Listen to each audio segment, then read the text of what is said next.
Ні у кого з депутатів міської ради не виникло заперечень стосовно необхідності відновлення греблі на межі Коростеня та Ушомирської територіальної громади.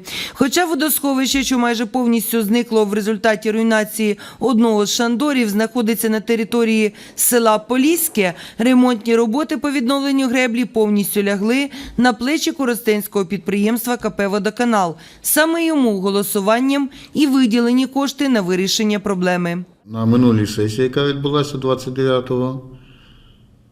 червня поточного року, було передбачено 100 тисяч гривень комунальне підприємство «Водоканал» на ремонт гідроспоруди в селищі Поліське. Я думаю, ця тема не нова для мешканців, як нашого міста, так і громади Полісся. Наразі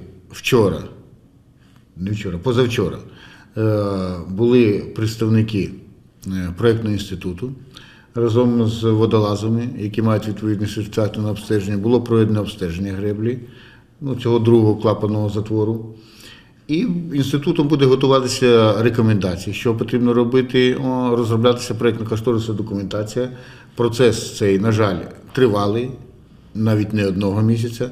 Ця проєктно-кошторисна документація необхідна, щоб пройшла державну експертизу. Але зараз, щоб тимчасову проблему вирішити, вчора з силами працівників КП «Водоканал» і міської рятувальної служби на воді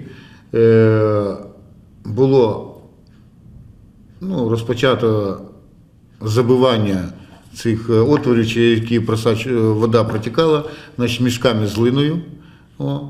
І рівень води вже на сьогодні піднявся в цьому водосховищі. Поступово ми його будемо знову піднімати. Сьогодні вечором ще піднімемо вищі шандори і будемо піднімати рівень води.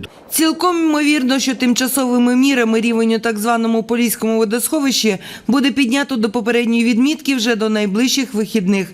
Капітальний ремонт регуляторів рівня води очікується майже через півроку. І це при нормальному перебігові кожного з підготовчих етапів.